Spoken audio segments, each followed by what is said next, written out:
Bismillahirrahmanirrahim. Dear viewers, once again welcome back to my YouTube channel. Dear viewers, from today we are going to start about a very important topic, a very important unit from the Guyton Physiology first year MBBS. In today's lecture, we will start chapter number 4 of Guyton. We are moving according to the flow of Guyton. And the chapter number 4 of the Guyton is the first chapter of the unit number 2, which is named as Nerve and Muscle Physiology. In this chapter, we are going to discuss about transport across the cell membrane. But before इसके कि हम transport across the cell membrane को start करें, यहाँ मैं एक चीज़ mention करना बहुत ज़रूरी समझता हूँ कि हम इस चैप्टर में ट्रांसपोर्ट अक्रॉस द मेम्ब्रेन को स्टडी करेंगे, लेकिन ट्रांसपोर्ट अक्रॉस द मेम्ब्रेन भी बेसिकली दो मेजर टाइप की होती है। एक हमारे पास वेसिकुलर ट्रांसपोर्ट होती है जिसमें बल्क मटेरियल मूव करता है, जबकि दूसरी ट्रांसपोर्ट की टाइप हमारे पास स्मॉल मॉलिक्यूल्स, आयंस एंड इस किस्म की चीज़ों की ट्रांसपोर्ट होती है, like glucose, amino acid, fatty acid, sodium, potassium and different kind of ions. इस चैप्टर में हम मेनली इस स्मॉल मॉलिक्यूल्स और आयंस की ट्रांसपोर्ट को स्टडी करेंगे, बजाय इसके कि हम उस बल्क ट्रांसपोर्ट को स्टडी करें जो कि हम ऑलरेडी सेल के फंक्शन के तौर पर पढ़ के आ चुके हैं अपने चैप्टर नंबर 2 गायटन के अंदर। वहाँ हमने बेसिकली देखा था कि जो बल्क मटेरियल होता है ये हमारे पास दो तरीक़ों से ट्रांसपोर्ट होता है। एक तरीक़ाकार हमारे पास एंडोसाइटोसिस होता है जिसके ज़रिए बल्कि material inside the cell move करता है, जबकि दूसरा प्रोसेस हमारे पास एक्सोसाइटोसिस का होता है कि जिसमें substances outside the cell move करते हैं as a kind of waste product. So we are not going to repeat that topic again under this chapter. और जो गायटन में फिजियोलॉजी लिखी है उसमें भी इस टॉपिक को दोबारा से एक्सप्लेन नहीं किया गया। अच्छा, transport across the cell membrane को समझने से पहले मैं यहाँ ज़रूरी समझता हूँ कि हमने जो सेल मेम्ब्रेन का एक कॉमन स्ट्रक्चर पढ़ रखा है उसको दोबारा से वो चीज़ें जो कि इस टॉपिक के कंसर्न हैं उन्हें हम दोबारा से एक दफ़ा रिवाइज कर लें। और गायटन भी बिल्कुल इसी तरह एक्सप्लेन करती है। गायटन ने इनिशियली तौर पे यही लिखा है कि हमारे पास जो सेल मेम्ब्रेन है, basically cell membrane is a lipid bilayer. Cell membrane के अंदर लिपिड की दो लेयर्स मौजूद होती हैं, और जब हमने सेल मेम्ब्रेन का स्ट्रक्चर पढ़ा था तब हमने इस चीज़ को क्लियरली पढ़ा था कि हमारे पास जो फ्लूइड मोज़ेक मॉडल है, जो कि most accepted model of the cell membrane structure है, वो यही कहता है कि हमारे पास लिपिड की एक डबल लेयर मौजूद होती है, एक अपर साइड पर मौजूद होती है और एक लोअर साइड पर मौजूद होती है। और हमने ये भी देखा था कि इनके अंदर जो मेजर काइंड ऑफ लिपिड होता है वो हमारे पास कॉन्जुगेटेड फॉर्म ऑफ लिपिड होता है जिसे हम फास्फोलिपिड्स कहते हैं। और इसके साथ साथ हमने ये भी देखा था कि जो हमारे पास लिपिड बाइलेयर होती है इसमें डिफरेंट पॉइंट्स में हमारे पास डिफरेंट टाइप ऑफ प्रोटीन्स होती हैं, और उन प्रोटीन्स को भी दोबारा एक दफ़ा डिस्कस करना इस वजह से ज़रूरी है क्योंकि transport across the membrane is all concern about the different type of the proteins present in the membrane. तो प्रोटीन्स हमने देखी थी कि दो तरह की होती हैं। प्रोटीन्स जो कि हमने सेल मेम्ब्रेन में देखी थी, they were basically of two main types. One was intrinsic proteins and the second one was the extrinsic proteins. So proteins जो थी वो कितनी किस्म की थी? दो किस्म की थी। हम उन्हें मेंशन कर लेते हैं। One was the intrinsic proteins जो कि होल इन होल सेल के अंदर पाई जाती है सेल मेम्ब्रेन के अक्रॉस, यानी एक साइड से भी इस साइड से भी इन कांटेक्ट होती है और इनसाइड द सेल मेम्ब्रेन भी इनसाइड द सेल भी इन कांटेक्ट होती हैं। और दूसरी टाइप ऑफ प्रोटीन्स थी एक्सट्रिंसिक प्रोटीन जो कि सिर्फ एक साइड पर ही पाई जाती हैं। और अगर हम ओवरऑल सेल मेम्ब्रेन का स्ट्रक्चर देखें तो एक्सट्रिंसिक प्रोटीन मेनली हमारे पास इनसाइड द सेल पाई जाती थी। तो इंट्रिंसिक प्रोटीन और extrinsic protein are very important in the transport across the membrane. और अगर इनमें से मैं कहूँ कि most important is the intrinsic protein. Extrinsic protein overall इसका as such transport across the membrane में कोई रोल नहीं होता, ये एक्ट एज एंजाइम करती हैं और ये सिर्फ एक साइड पे ही पाई जाती हैं। ये हम ऑलरेडी इस चीज़ को डिस्कस कर चुके हैं। लेकिन जो चीज हमारे काम की है वो ये है कि intrinsic protein are further two main types. One was the carrier proteins and the second one were the channel proteins. अच्छा, channel protein just like pores होती हैं, एक सुराख की तरह होती हैं जो कि सब्सटेंस को across the cell membrane move करवाती हैं by the process of the passive diffusion. अभी हम transport across the cell membrane को देखेंगे तो उसमें हम पैसिव डिफ्यूजन भी देखेंगे. वो चैनल प्रोटीन्स के जरिए हो सकती हैं या फिर डायरेक्टली इस लिपिड बायलेयर के जरिए होती हैं. अच्छा, दूसरी important type of the intrinsic protein हमारे पास कैरियर प्रोटीन थी. और कैरियर प्रोटीन बेसिकली ऐसी प्रोटीन्स होती हैं कि जब इनके साथ कोई सब्सटेंस और उस सब्सटेंस के एक स्पेसिफिक नेम होता है जिसे हम लाइगेंड कहते हैं. जब लाइगेंड आकर इस कैरियर प्रोटीन के साथ जुड़ता है तो इसके अंदर एक कन्फर्मेशनल चेंज आता है और उस कन्फर्मेशनल चेंज की वजह से ये सब्सटेंसेस को इनसाइड या फिर आउटसाइड मूव करवाती हैं. तो इंट्रिंसिक प्रोटीन की जो एक स्पेसिफिक टाइप कैरियर प्रोटीन है ये फैसिलिटेटेड डिफ्यूजन करवाती है. इंशाल्लाह हम इसको भी डिस्कस करते हैं. So that was the overview of the cell membrane structure जो कि हम ऑलरेडी अपने प्रीवियस चैप्टर के अंदर पढ़ चुके हैं. लेकिन I think it would be better कि हम इसको एक दफ़ा रिवाइज कर लेते क्योंकि इन्हें हमें दोबारा इस्तेमाल करना है. अब हम फॉर्मली मूव कर रहे हैं ट्रांसपोर्ट अक्रॉस द मेम्ब्रेन की तरफ. तो याद रखिए transport across the membrane is basically of two major types. One was the passive transport and the second one was the active transport. अच्छा, अब जो पैसिव ट्रांसपोर्ट है ये भी हमारे पास आगे फर्दर दो टाइप्स की होती है. एक हमारे पास सिंपल होती है, सिंपल डिफ्यूजन. अच्छा, जो पैसिव ट्रांसपोर्ट है इसका दूसरा नाम हमारे पास जो है वो डिफ्यूजन भी होता है. तो passive transport is mainly of two main types. One is the simple transport and the second one is the facilitated transport. आज के इस टॉपिक में हम मेनली अपने पैसिव ट्रांसपोर्ट के टॉपिक को ही कवर करेंगे. एक्टिव ट्रांसपोर्ट इंशाल्लाह हम लेक्चर नंबर 2 के अंदर डिस्कस करेंगे. अच्छा, अब यहाँ हम डिस्कस कर लेते हैं कि जो हमारे पास पैसिव ट्रांसपोर्ट या जो डिफ्यूजन है ये किसे कहा जाता है. पैसिव ट्रांसपोर्ट या diffusion is actually the movement of the substance, movement of the molecule ions across the cell membrane according to concentration gradient. अब कंसंट्रेशन ग्रेडियंट किसे कहते हैं कि जनरल रूल है इस नेचर का कि जहाँ चीज़ ज़्यादा होगी जिस साइड पे, लेट्स से ये मेरे पास कुछ सब्सटेंस है, ये सेल मेम्ब्रेन है और दूसरी साइड पे हमारे पास इसकी क्वांटिटी 2 है. एक तरफ ये इतनी ज़्यादा क्वांटिटी है जबकि दूसरी साइड पे बहुत कम क्वांटिटी है. तो it's a general rule of the nature कि हमेशा ये हाई कंसंट्रेशन से लो कंसंट्रेशन की तरफ मूव करेगा विदाउट यूटिलाइजेशन ऑफ एनर्जी. अगर हम इसे according to concentration gradient move करवाने की बजाय against the concentration gradient move करवाएंगे तो इसके लिए हमें एनर्जी रिक्वायर्ड होगी. लिहाजा पैसिव ट्रांसपोर्ट में एनर्जी कहीं नहीं रिक्वायर्ड होती, ये kinetic motion of the molecules की वजह से होती है. लिहाजा इसमें हम according to concentration gradient substances को मूव करवाते हैं. So the first thing about the passive transport is that this type of the transport is according to concentration gradient. Second thing ये है कि हमारे पास downhill movement है, यानी हम high concentration से lower concentration की तरफ move कर रहे हैं. No utilization of energy. इसके अंदर जो है हमें एनर्जी की बिल्कुल ज़रूरत नहीं होगी. हमारे पास जो है ये चूंकि कंसंट्रेशन ग्रेडियंट के मुताबिक हो रही है और कंसंट्रेशन ग्रेडियंट जो है इसमें जब ये हाई कंसंट्रेशन से लोअर कंसंट्रेशन की तरफ जाएगा तो इसमें हमें एनर्जी जो है वो नहीं ज़रूरत पड़ेगी. अच्छा, अब ये जो हमारे पास ये सारा प्रोसेस होता है ये रैंडम मोशन की वजह से होता है. रैंडम मोशन ऑफ मॉलिक्यूल्स, जो हमारे पास मॉलिक्यूल्स होते हैं ये रैंडमली मूव करते हैं left to right, right left, up down. इनकी कोई प्रॉपर मोशन हमारे पास नहीं होती और ये रैंडमली मूव कर रहे होते हैं और इस रैंडम मोशन की वजह से हमारे पास पैसिव ट्रांसपोर्ट होती है.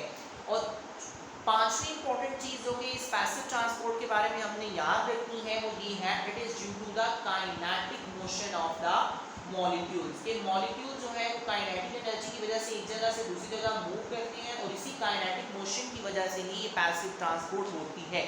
ये 5 बातें आपको पैसिव ट्रांसपोर्ट के बारे में ज़रूर पता होनी चाहिए कि it is according to concentration gradient, it is the downhill movement, there is no utilization of energy, it is due to the random motion of the molecule and this is due to the kinetic motion of the molecules. अच्छा, अब हमारे पास हमने कहा था कि passive transport is of two main types, one is the simple transport and other one is the facilitated transport. इसकी basically ये होती है कि जो हमारे पास ट्रांसपोर्ट या पैसिव ट्रांसपोर्ट हो रही है ये दो तरीकों से हो सकती है। एक तो ये है कि डायरेक्टली हमारे पास चैनल प्रोटीन्स के जरिए हो जाए जो कि पोर्स की तरह के होते हैं, चैनल प्रोटीन्स, और दूसरा तरीका हमारे पास ये होता है कि यही ट्रांसपोर्ट ये तमाम फैक्टर्स की वजह से bye the process of the carrier proteins हो जाए।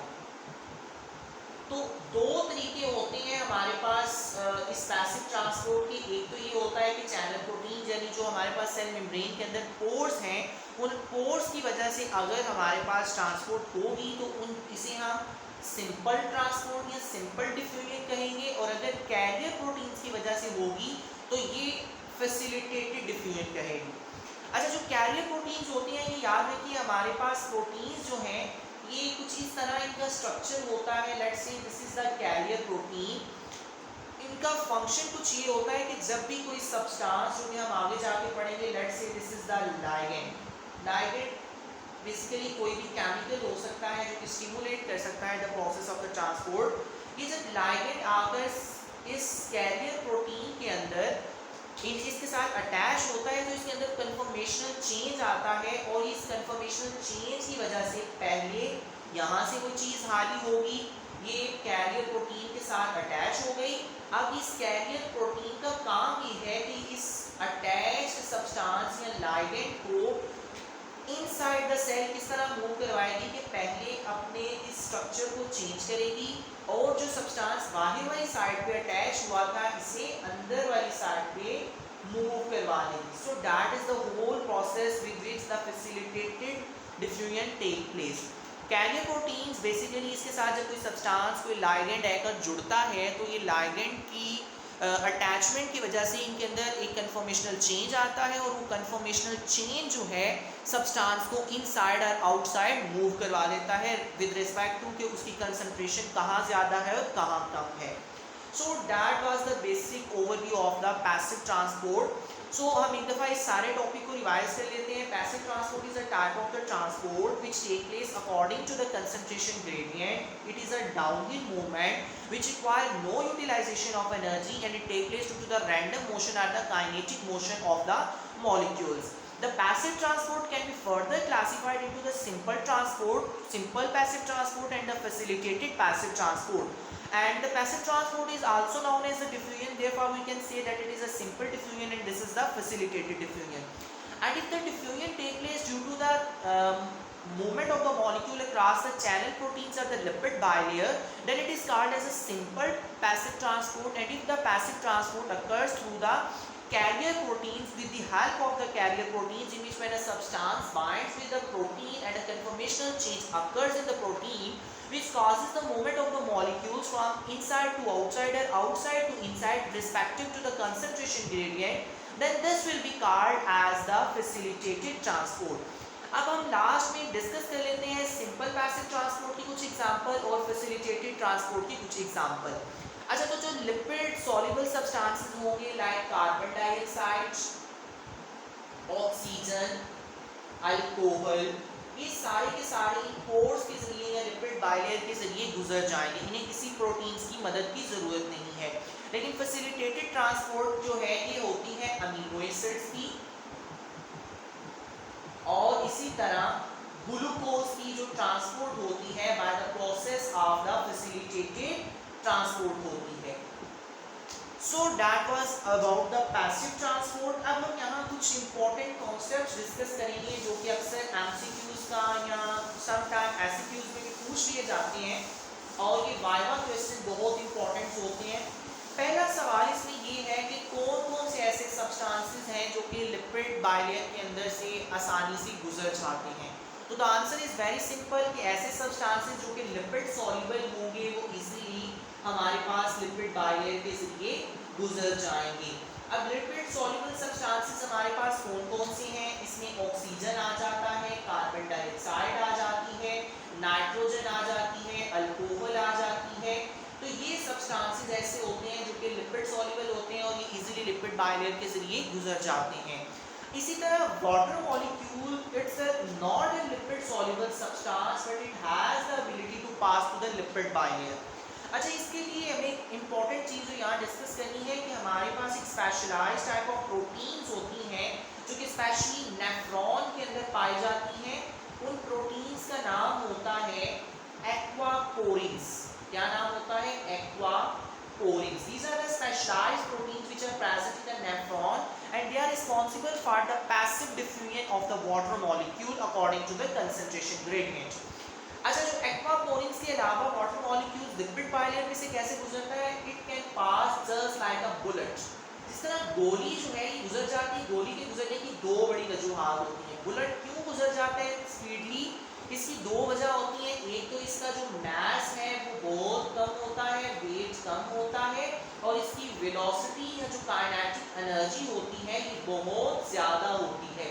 तो इन दो फैक्टर्स की वजह से water molecule just like a bullet जो है वो लिपिड बायलेयर में से इजीली गुजर जाता है। अच्छा, मूव कर जाते हैं हम मूवमेंट ऑफ आयंस की तरफ। ये एक अक्सर सवाल पूछा जाता है कि जो आयंस हैं ये क्यों नहीं आसानी से गुजर पाते? ये जो आयन के हैं हमारे पास, हम अक्सर कहते हैं कि ions face some difficulty to pass through the cell membrane. What is the basic reason behind this? अच्छा, इसमें दो इंपॉर्टेंट कॉन्सेप्ट हैं। नंबर वन ये कि फॉर एग्जांपल ये मेरे पास एक साल्ट है NaCl, मैंने इसको वाटर में डिसॉल्व कर दिया, तो ऐसा नहीं है कि NaCl ही की फॉर्म में एग्जिस्ट करेगा। It will first convert into Na positive and plus Cl negative. ये आयंस में टूट जाएगा। अब एक दफ़ा ये आयन में टूट गया तो अब ये ऐसा नहीं है कि ये आयंस की ही फॉर्म में रहेगा। लेट्स से ये मेरे पास एक सोडियम है आयन है और ये मेरे पास एक क्लोराइड आयन है। इनके इर्द गिर्द वाटर मॉलिक्यूल आकर सराउंड कर लेते हैं। इनके इर्द गिर्द क्या हो जाता है? वाटर मॉलिक्यूल सराउंड कर लेते हैं, जिसकी वजह से इनका जो साइज है वो इनके एक्चुअल साइज से बहुत बड़ा हो जाता है और इस वजह से ये जो सब्सटेंसेस हैं, सो ये जो आयंस हैं, ये हमारे पास उन पोर्स में से नहीं गुजर सकते। So that was the first reason कि why ions cannot pass. It's the thing is that when the ions are dissociated in a solution and ultimately there is a water in our body and ion cannot exist independently, they will ultimately dissolve and dissociate into ions. अभी जो ions होते हैं ये अपने water molecules को surround कर लेते हैं और इसकी वजह से इनका साइज इस कदर बढ़ जाता है कि ये प्रोटीन्स में से नहीं गुजर सकते। So first thing is that they have the greater size. इनका जो साइज है वो इस कदर ग्रेटर है कि गुजर ही नहीं सकते पोर्स में से। दूसरी इंपॉर्टेंट चीज़ ये है कि जो हमारे पास let's say this is the cell membrane, outside से सेल मेम्ब्रेन नेगेटिव होती है। हमने पढ़ा है, आगे हम पढ़ेंगे भी कि RMP जो होता है रेस्टिंग मेम्ब्रेन पोटेंशियल, उसमें भी हम पढ़ेंगे और एक्टिव मेम्ब्रेन पोटेंशियल में पढ़ेंगे कि हमारे पास पोलैरिटी होती है अक्रॉस द सेल मेम्ब्रेन। तो हमारे पास आउटसाइड ये हम बात करें अगर कोई एक्टिव चीज़ है कि सेल मेम्ब्रेन एक्टिवेटेड फॉर्म में है तो बाहर हमारे पास नेगेटिविटी होगी और इनसाइड हमारे पास पॉजिटिविटी होगी। और अगर कोई चीज़ रेस्टिंग में है तो बाहर पॉजिटिविटी होगी और इनसाइड नेगेटिविटी होगी। अच्छा, बात स्टूडेंट ये समझते हैं कि जो हमारे पास ये एक्टिव मेम्ब्रेन पोटेंशियल है और रेस्टिंग मेम्ब्रेन पोटेंशियल है ये सिर्फ और सिर्फ न्यूरॉन के अक्रॉस होता है। That is not always right. ये हर सेल के अक्रॉस जो है ये हमारे पास मौजूद होता है पॉजिटिव और नेगेटिविटी। और इस पोलैरिटी की वजह से लेट से अगर कोई पॉजिटिव चार्ज यहाँ आएगा वो तो इसको अट्रैक्ट कर जाएगा, यहाँ से यहाँ तक तो मूव कर जाएगा, लेकिन आगे चूंकि इसको पॉजिटिव चार्ज मिलेगा तो पॉजिटिव चार्ज इसको रिपेल बैक कर देगा। यहाँ से तक तो वो आ जाएगा, यहाँ से गुजर भी जाएगा, लेकिन ये पॉजिटिव उसे रिपेल बैक कर देगा। सिमिलरली अगर यहाँ कोई नेगेटिव चार्ज आएगा तो वो इधर तक तो पहुँच जाएगा, यहाँ तक भी पहुँच जाएगा, लेकिन आगे नेगेटिव की वजह से ये रिपेल बैक हो जाएगा। और अगर यहाँ लेट्स से कोई इस केस में नेगेटिव चार्ज आता है तो नेगेटिव यहाँ से ही रिपेल बैक होकर चला जाएगा और यहाँ अगर पॉजिटिव आता है तो यहाँ से ही रिपेल बैक होकर चला जाएगा। इट सभी केसेस में ऐसा नहीं होता, बाज़ केसेस में वो आयन मूव भी कर जाते हैं, लेकिन आयन को डिफिकल्टी फेस करना पड़ती है due to the polarity of the cell membrane. So ions क्यों नहीं इजीली गुजर सकते? Due to the greater size and due to the polarity of the cell membrane. Next हम देखते हैं कि जो हमारे पास हमने प्रोटीन चैनल्स डिस्कस किए थे, प्रोटीन चैनल्स की क्या कुछ इंपॉर्टेंट प्रॉपर्टीज और कैरेक्टरिस्टिक हैं, हम उन्हें डिस्कस कर लेते हैं। Characteristics of the protein channels. तो याद रखिए हमारे पास एमसीक्यू भी आ जाता होता है कि right characteristic of the protein channels. तो हमारे पास जो जितने भी प्रोटीन चैनल्स हैं इनकी दो इंपॉर्टेंट कैरेक्टरिस्टिक हैं। Number one is that these are the selective permeable. यानी ऐसा नहीं है कि अगर कोई सोडियम चैनल है, सोडियम प्रोटीन चैनल है, तो वो हर एक को गुजरने दे। They are selectively permeable. जो सोडियम चैनल है वो सिर्फ सोडियम आयंस को ही गुजरने देगा, और जो हमारे पास पोटाशियम चैनल है वो सिर्फ पोटाशियम को ही गुजरने देंगे। और दूसरी इंपॉर्टेंट कैरेक्टरिस्टिक ये है कि these are regulated by gates. यानी इनके अंदर गेटिंग प्रोसेस होता है। ये ऐसा नहीं है कि हर वक्त ये ओपन ही रहते हैं, बाज़ टाइम ये क्लोज होते हैं और बाज़ टाइम ये ओपन होते हैं, और इस ओपनिंग और क्लोजिंग के प्रोसेस को हम गेटिंग का नाम देते हैं। अच्छा, now let us discuss the selective permeability क्यों होती है। सिलेक्टिव परमिएबिलिटी की दो वजह होती हैं कि कोई आयन गुजर सकता है और कोई नहीं गुजर सकता। It depend upon the size of the ion. मैंने बताया कि वाटर मॉलिक्यूल जब सराउंड कर जाते हैं तो इनका एक साइज, एक स्पेसिफिक साइज बन जाता है। तो साइज पे डिपेंड करेगा। अगर तो कोई सब्सटेंस है वो उसका अपना साइज 10 नैनोमीटर है और वो किसी ऐसे पोर में से गुजरना चाहे जिसका साइज जो है वो 5 नैनोमीटर हो, तो दिस इज नॉट पॉसिबल। वो किसी ऐसे ही चैनल में से गुजर सकेगा जहाँ से 10 नैनोमीटर का डायमीटर, जिसका 10 नैनोमीटर डायमीटर हो या 10 नैनोमीटर से ज़्यादा हो, वो ऐसे सब्सटेंस जो है वो ऐसी जगह से नहीं गुजर सकेगा जिसका अपना डायमीटर ही 5 नैनोमीटर है। दूसरी इंपॉर्टेंट चीज़ जो कि है सेलेक्टिव परमिएबिलिटी की वजह, वो है पोलैरिटी। यानी जो आयन गुजरना चाह रहा है, जो सब्सटेंस गुजरना चाह रहा है, उसके ऊपर पॉजिटिव या नेगेटिव चार्ज कौन सा चार्ज है। अच्छा, दूसरी इंपॉर्टेंट चीज़ जो कैरेक्टरिस्टिक था वो हमारे पास था गेटिंग का। तो गेटिंग दो तरह की होती है। एक हमारे पास होती है वोल्टेज गेटिंग, या जो इलेक्ट्रोकेमिकल चेंजेस की वजह से होती है, और दूसरी हमारे पास जो गेटिंग है वो होती है लाइगेंड गेटिंग। सो गेटिंग दो तरह की होती है, एक हमारे पास वोल्टेज गेटिंग है और एक लाइगेंड गेटिंग है। अब वन बाय वन हम इन तमाम कैरेक्टरिस्टिक को डिस्कस करते हैं। सबसे पहले हम डिस्कस करते हैं कि how the size of the substance, size of the ion decide that whether a substance can pass through the cell membrane through the specific channel, protein channel or not. Let's say मेरे पास है एक sodium channel, ठीक है, इसमें से सिर्फ और सिर्फ सोडियम ही क्यों गुजर सकता है। पहला सवाल हम ये इसकी बात कर रहे थे कि सेलेक्टिव परमिएबिलिटी होती है। तो सेलेक्टिव परमिएबिलिटी सोडियम चैनल के पास सिर्फ सोडियम ही की क्यों होती है। याद रखिए जो सोडियम है इस पे तो पॉजिटिव चार्ज है, लेकिन जो सोडियम चैनल है, let's say this is the channel, this is the tube, this is the protein through which the sodium ion is going to be pass. ठीक है, ये सोडियम चैनल इटसेल्फ नेगेटिव होता है। Sodium channel itself क्या होता है? Negative होता है। लिहाजा जब पॉजिटिव आयन नेगेटिव चैनल में से गुजरेगा तो ये इजीली गुजर पाएगा। सोडियम चैनल जो है ये नेगेटिव है और सोडियम आयन पॉजिटिव है, और नेचुरल रूल है कि पॉजिटिव नेगेटिव को अट्रैक्ट करता है। ठीक है, और दूसरी वजह हम एक और डिस्कस एग्जांपल यहाँ कर लेते हैं, पोटाशियम आयन। ठीक है, पोटाशियम आयन जो है वो सिर्फ पोटाशियम चैनल्स में से ही क्यों गुजरता है, या जो पोटाशियम चैनल्स हैं वो सिर्फ पोटाशियम को ही क्यों गुजारते हैं, वो सोडियम को क्यों नहीं गुजार सकते। अच्छा, याद रखिए जो हमारे पास पोटाशियम चैनल्स होते हैं ना, इनका साइज जो है, इनका डायामीटर छोटा होता है एज कंपेयर टू अदर। ठीक है, हमारे पास जितने भी पोटाशियम चैनल्स हैं इनका डायामीटर जो है वो एज कंपेयर टू अदर हमारे पास छोटा होता है। सो इस डायामीटर की वजह से ये हमारे पास सॉरी हमारे पास लाइट जा चुकी है। I am trying my best कि मैं इसको इसी तरीके से कॉप आउट करूँ और इंशाल्लाह हम इसको भी क्लोज कर देते हैं अपने इस टॉपिक को।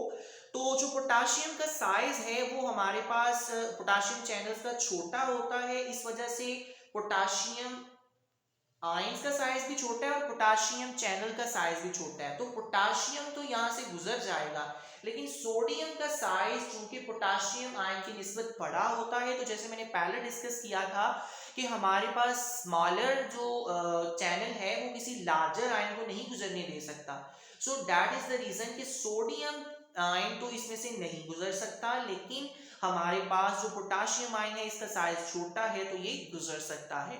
So that was all about today's lecture. We will inshallah meet in the next lecture in which we will discuss about the gating process and then we will move toward the active transport.